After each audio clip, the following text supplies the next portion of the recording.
Hi, welcome to Thursday Readers from Time for Greatness. இந்த வீடியோவை ஒரு கதையோடவே ஸ்டார்ட் பண்ணோம். ஆர்த்தருக்கு இப்போ 20 வயசுல ஒரு மீட்டிங் அட்டென்ட் பண்றாரு.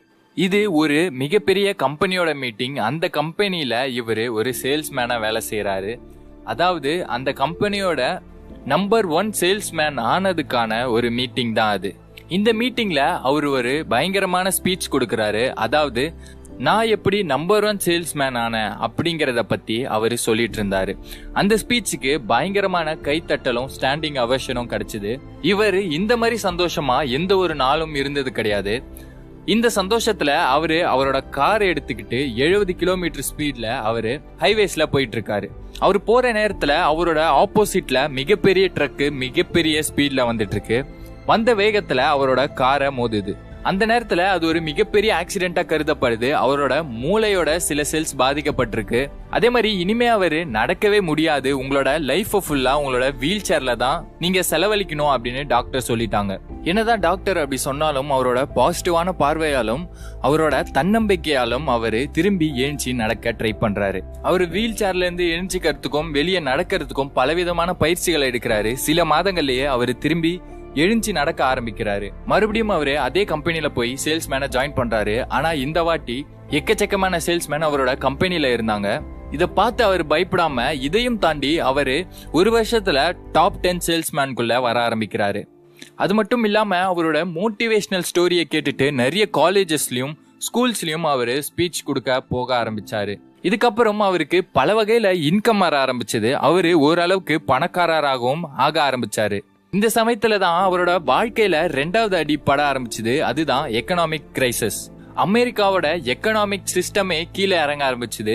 அமெரிக்கால இருக்க பெரிய பெரிய பணக்காரர்கள் எல்லாமே ஏழைகளா மாற ஆரம்பிச்சிருந்தாங்க. அதே மாதிரிதான் அவரோட பணம் எங்க இருந்ததோ அந்த பணம் எல்லாமே கம்மியாகி அவருக்கு நிறைய கடன்கள் வர ஆரம்பிச்சது. இந்த நேரத்துல ஆர்த்தரோட ஃப்ரெண்டு மட்டும் எந்த ஒரு லாஸும் இல்லாம அவரோட வாழ்க்கைய நார்மலா நடத்திட்டு இருந்தாரு. இது எப்படி தெரிஞ்சுக்க அவர்கிட்ட அட்வைஸ் கேட்டாரு. ஆனா அவர் ஃப்ரெண்ட் என்ன சொன்னாருன்னா, உனக்கு எதுவும் எக்கனாமிக்கலா என்னால அட்வைஸ் கொடுக்க முடியாது. ஒரு அட்வைஸ் மட்டும் கொடுக்க முடியும். நீ காலையில எழுந்துச்சு நீ ஜாகிங்கோ இல்ல ரன்னிங்கோ போக ஆரம்பி அப்படின்னு அவர் சொன்னாரு. 2வது விஷயம், நீ ரன்னிங் போய் முடிஞ்சக்கு அப்புறம் உனக்குன்னு ஏதாச்சும் செல்ஃப் இம்ப்ரூவ்மெண்ட் புக்ஸை எடுத்து படி அப்படின்னு சொன்னாரு. இது கேட்ட ஆர்த்தருக்கு ரொம்ப வெறுப்பா தான் வந்தது. ஏன்னா அவருக்கு காலையில எழுந்துக்கிற ஹேபிட்டும் இல்ல, காலையில ஏஞ்சிக்கிறது நினைச்சாலே அவருக்கு எரிச்சலா தான் வந்தது. ஆனா அவரு கொஞ்சம் யோசிச்சு பார்த்தாரு. இதுல இருந்து வெளியே வரதுக்காக அவரு என்ன வேணாலும் பண்ணலாம் அப்படின்ற ஒரு மனநிலை இருந்தாரு. அதனால இதையும் ஒரு ட்ரை பண்ணலாமே அப்படின்னு சொல்லிட்டு அவரு ட்ரை பண்ண ஆரம்பிச்சாரு. கொஞ்ச நாளைக்கு இந்த 2 விஷயத்தையும் பண்ண ஆரம்பிக்கிறாரு. இந்த 2 விஷயத்த பண்றதால அவர் வாழ்க்கையில பாசிட்டிவான நிறைய சேஞ்சஸ் வர ஆரம்பிச்சிருந்தது. அதாவது நம்ம காலையில எழுந்துச்சு சில விஷயங்களை டிசைட் பண்றோம், அத நம்ம அந்த டைமே நடத்த ஆரம்பிச்சோம் அப்படின்னா நமக்கு ஒரு கான்பிடன்ஸ் வரும். அதனால நம்ம வாழ்க்கையில நம்மளோட அந்த டேக்கான நிறைய விஷயங்களை நம்ம பண்ணிருப்போம். இந்த 2 ஹேபிட்டோட பவரை தெரிஞ்சுக்கிட்ட அவரு 2 ஹேபிட்ஸ் பண்றதால என் வாழ்க்கையில இவ்வளவு சேஞ்சஸ் வருது அப்படின்னா நான் இன்னும் சில ஹேபிட்ஸை ஆட் பண்ணும்போது என் வாழ்க்கை எப்படி மாறும் அப்படின்னு யோசிச்சு பார்த்தாரு. அதனாலதான் இந்த 6 ஹேபிட்ஸை அவர் வாழ்க்கையில ஃபாலோ பண்ண ஆரம்பிச்சிருக்காரு. இந்த 6 ஹேபிட்ஸை ஃபாலோ பண்ணதால அவர் வாழ்க்கையில நிறைய மாற்றங்கள் ஏற்பட்டுச்சு. ஃபார் எக்ஸாம்பிள், இதுக்கு முன்னாடி அவரு வீடை விற்கிற நிலைமையில இருந்தாரு, நிறைய கடன்களை வச்சிருந்தாரு. ஆனா இப்போ மார்னிங் எழுந்துச்சு அவர் இந்த 6 ஹேபிட்டை பிராக்டிஸ் பண்ணதால அவரோட வாழ்க்கை 2 மாசத்துல மாற ஆரம்பிச்சது. அவரோட இன்கம் அப்படிங்கிறது 2 மடங்கு இன்க்ரீஸ் ஆகி இருந்தது. அவரு வாழ்க்கைய மாத்தின இந்த 6 ஹேபிட்ஸை வச்சுதான் அவரு இந்த புக்கை எழுதியிருக்காரு. இந்த 6 ஹேபிட்ஸை நம்ம ஃபாலோ பண்ண ஆரம்பிச்சோம் அப்படின்னா நம்ம வாழ்க்கையிலும் மிராக்கிளான நிறைய சேஞ்சஸ் வர 100% வாய்ப்பு இருக்கு. சோ இந்த 6 ஹேபிட்ஸை பத்தி நம்ம இந்த வீடியோல பார்க்க போறோம். இந்த 6 ஹேபிட்ஸை ஞாபகம் வச்சுக்க ஆர்த்தர் ஈஸியான ஒரு வழியை கண்டுபிடிச்சிருக்காரு. அதுதான் சேவர்ஸ். SAVERS. காலையில எழுந்தோடனே ஃபர்ஸ்ட் ஹேபிட் என்ன பண்ணும் அப்படின்னு சொல்றாருன்னா எஸ் ஃபார் சைலன்ஸ். அதாவது இந்த இடத்துல ஆர்த்தர் சைலன்ஸ் அப்படின்னு சொல்றது மெடிடேஷன் இல்ல பிரேயர். ஏன்னா நம்ம எல்லாருமே காலையில எழுந்திருக்கும் போது நம்ம மூளையில நிறைய டென்ஷனையும் அடுத்து என்ன பண்ணலாம் அப்படின்னு சொல்லிட்டு படபடப்பையும் நம்ம எடுத்துட்டு வந்துட்டு இருக்கோம். ஃபார் எக்ஸாம்பிள், சில பேர் காலையில எழுந்தவனே நியூஸ் பேப்பர் பார்க்கணும் இல்ல நியூஸ் பார்க்கணும் அப்படிங்கிற ஒரு எண்ணத்துல தான் ஏஞ்சிக்கிறாங்க. இது பண்றதால நெகட்டிவிட்டி நிறைய அவங்க மூளைக்குள்ள போக ஆரம்பிக்குது. அதனால அவங்க வாழ்க்கை அப்படிங்கிறது பாதிக்க ஆரம்பிக்குது. ஆனா சக்சஸ்ஃபுல் பீப்புள் எல்லாருமே காலையில எழுந்தோடனே சைலண்டா தான் இருப்பாங்க, இல்ல அவங்க மெடிடேஷன் பண்ணுவாங்க. நம்ம சைலன்ஸ் அதாவது மெடிடேஷன் பண்ணும்போது நம்மளோட மூளைக்கு ரெஸ்ட் கிடைக்குது. ஒரு மெஷின் ஹை எஃபிஷியன்ட்டா இயங்கணும் அப்படின்னா அதுக்கு தேவையான ஒரு விஷயம் ரெஸ்ட். அதே மாதிரி தான் நம்ம மூளைக்கு ரெஸ்ட் கொடுத்தாதான் நம்ம மூளை ஹை பர்ஃபார்மன்ஸ்ல ஒர்க் ஆக ஆரம்பிக்கும். ஆர்த்தர் இதை ஃபர்ஸ்ட் பார்க்கும்பொழுது நார்மலான ஸ்பிரிச்சுவல் பிராக்டிஸ் தான் நினைச்சாரு. ஆனா நிறைய சிஇஓஸும் நிறைய கம்பெனிஸோட ஃபவுண்டரும் இது பண்ணதால தான் அவங்களோட மூளையோட ஹை பர்ஃபார்மன்ஸ் அடைய முடிஞ்சுது அப்படின்னு தெரிஞ்சுக்கிட்டதால அவரு இந்த மெடிடேஷனை சீரியஸாவே பண்ண ஆரம்பிச்சாரு. செகண்ட் விஷயம் ஏ ஃபார் அஃபர்மேஷன். அஃபர்மேஷன்னா என்னன்னா ஒரு பாசிட்டிவ் ஸ்டேட்மெண்ட்டை நம்ம திரும்பி திரும்பி நமக்குள்ளேயே சொல்றது. ஃபார் எக்ஸாம்பிள், நம்ம வீக்கா இருக்கோம் அப்படின்னு நினைச்சோம் அப்படின்னா ஐ எம் ஸ்ட்ராங் அப்படின்னு நம்ம திரும்பி திரும்பி திரும்பி திரும்பி சொல்றதால நம்மளே கன்வின்ஸ் பண்றோம் நம்ம ஸ்ட்ராங் அப்படிங்கறத. ஒரு விஷயத்த நம்ம திரும்பி திரும்பி திரும்பி சொல்லிட்டே இருக்கிறதால நம்மளோட சப்கான்சியஸ் பிரெயின்குள்ள அது போறதுக்கான 100% வாய்ப்பு இருக்கு. நம்மளோட சப்கான்சியஸ்குள்ள எந்த ஒரு விஷயம் போனாலும் அதுதான் பிலீஃப் அப்படின்னு சொல்லுவாங்க. நம்ம எந்த விஷயத்த திரும்பி திரும்பி ரிப்பீட் பண்றோமோ அந்த விஷயத்த நம்ம முற்றிலுமா நம்ப ஆரம்பிப்போம். மூணாவது விஷயம் வி ஃபார் விசுவலைசேஷன். அதாவது விசுவலைசேஷனும் இந்த அஃபர்மேஷன் மாதிரி தான். நம்ம எப்படி திரும்பி திரும்பி ஒரு வேர்டை திரும்பி திரும்பி சொல்லிட்டே இருக்கோமோ அஃபர்மேஷன்ல, அதே மாதிரி ஒரு ஸ்டோரியை அதாவது ஒரு இமேஜினரி ஸ்டோரியை நம்ம கிரியேட் பண்ணி வச்சுக்கணும். ஃபார் எக்ஸாம்பிள், உங்களோட கோல் ஒரு கம்பெனியோடைய சிஇஓ ஆகணும் அப்படிங்கிறதுன்னு வச்சுக்கோங்களேன். நீங்க உங்க கம்பெனியோடைய சிஇஓ ஆயிட்டீங்க.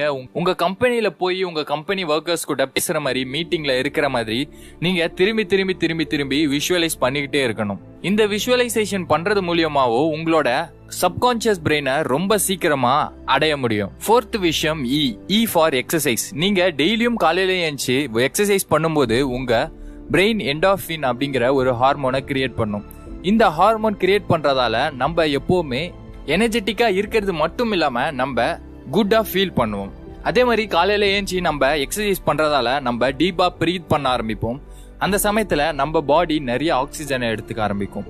நம்ம பாடியில நிறைய ஆக்சிஜன் இருக்கிறதால நம்ம எப்பவுமே ஆக்டிவா டயர்ட் ஆகாம இருக்கலாம். நம்ம எக்ஸசைஸ் பண்ணோம் அப்படின்றதால நம்ம ஜிம்முக்கு தான் போகணும் அப்படின்ற அவசியம் கிடையாது. நீங்க காலையில எழுந்து ஒரு 40ல இருந்து 50 புஷ்அப்ஸ் எடுக்கலாம். உங்களால முடிஞ்ச அளவுக்கு நீங்க ஸ்கிப்பிங் கூட பண்ணலாம். இது எல்லாமே எக்ஸசைஸ்ல தான் அடங்கும். ஃபிஃப்த் விஷயம் என்னன்னா ஆர் ஃபார் ரீடிங். அதாவது ஆர்த்தர் என்ன சொல்றாருன்னா, ரீடிங் அப்படிங்கிறது நியூஸ் பேப்பரை படிக்கிறதோ இல்ல கதை புக்கை படிக்கிறதோ கிடையாது. ரீடிங் அப்படிங்கிறது உங்களுக்கு தேவையான செல்ஃப் டெவலப்மெண்ட் புக்ஸை படிக்கணும், இல்ல உங்களுக்கு தேவையான பிசினஸ்க்கான புக்ஸை படிக்கணும், இல்ல உங்களுக்கு தேவையான சில இன்ஃபர்மேஷனை கொடுக்கற புக்ஸை படிக்கணும். அதாவது அந்த புக்கை படிக்கிறதால உங்க வாழ்க்கை தரம் உயரணும் அப்படிங்கறத ஆர்த்தர் சொல்றாரு. ஆறாவது விஷயம் எஸ் ஃபார் ஸ்கிரைபிங். ஸ்கிரைபிங் அப்படிங்கிறது எழுதுறது. அதாவது ஆர்த்தர் என்ன சொல்றாரு அப்படின்னா, நீங்க எழுதணும் ஏதோ ஒரு விஷயத்த கிடையாது, உங்களோட கோல்ஸை நீங்க எழுத ஆரம்பிக்கணும். உங்களோட கோல்ஸை நீங்க ஒரு பேப்பர்ல எழுதுறதுனால உங்களோட பிரெயினுக்கு இந்த கோலை தான் நம்ம அச்சீவ் பண்ண போறோம் அப்படிங்கிற கிளியரான ஒரு கோல் கிடைக்கும். அதே மாதிரி நீங்க எழுதின நிறைய விஷயத்த உங்களால ஈஸியா அச்சீவ் பண்ணவும் முடியும். நிறைய சக்சஸ்ஃபுல்லான பீப்புள் அவங்களோட கோல்ஸை எழுதி வச்சுதான் அதை அச்சீவ் பண்ணுவாங்க அப்படின்னு சொல்றாங்க. வெர்ஜின் குரூப்ஸோட சேர்மன் ரிச்சர்ட் பிரான்சன் என்ன பண்ணுவாரு அப்படின்னா, அவர் கையில எப்பவுமே ஒரு குட்டி புக் வச்சிருப்பாரு.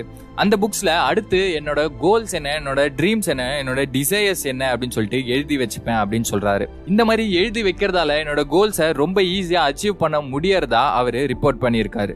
நீங்க என்ன பண்ணும் அப்படின்னா, அவரை மாதிரியே உங்களோட கோல்ஸ், உங்களோட டிசையர்ஸ், உங்களோட ட்ரீம்ஸை நீங்க ஒரு நோட் எடுத்து எழுத ஆரம்பிக்கணும். அந்த நோட்டை நீங்க அடிக்கடி பாக்குற மாதிரி இருக்கணும். உங்களோட கோல்ஸை அச்சீவ் பண்ண இது பயங்கரமான ஒரு ஹெல்ப் பண்ணும் அப்படின்னு சொல்றாங்க. இந்த வீடியோல சொல்லப்பட்ட விஷயங்களை நான் இந்த மிராக்கிள் மார்னிங் அப்படிங்கிற புக்ல இருந்து தான் உங்களுக்கு படிச்சு சொன்னேன். உங்களுக்கு இந்த வீடியோல சொல்லப்பட்ட கான்செப்ட் எல்லாமே இன்ட்ரெஸ்டிங்கா இருக்கு, நான் இன்னும் தெரிஞ்சுக்கணும் அப்படின்னு நீங்க நினைச்சீங்கன்னா கீழே டிஸ்கிரிப்ஷன்ல இருக்க லிங்கை கிளிக் பண்ணி இந்த புக்கை நீங்க வாங்கிக்கலாம். இந்த வீடியோஸ்ல வர மாதிரி அனிமேஷன் ஒர்க் உங்களோட வீடியோக்கும் வேணும் அப்படின்னா கீழே டிஸ்கிரிப்ஷன்ல இருக்க இமெயில் ஐடிக்கு மெயில் பண்ணுங்க. இந்த வீடியோ நல்லா இருக்கு அப்படின்னு ஃபீல் பண்ணீங்கன்னா இதே மாதிரி 2 வீடியோஸ் நான் சைட்ல கொடுக்குறேன், இதை நீங்க கிளிக் பண்ணி நீங்க பாத்துக்கலாம். கண்டிப்பா இது யூஸ்ஃபுல்லா இருக்கும் அப்படின்னு நான் நம்புறேன். இதே மாதிரி வீடியோவோட அடுத்த Thursday ரீடர்ஸ்ல வேற ஒரு புக்கோட மீட் பண்ணுவோம். Until then, bye from Reshman Mani. Thank you.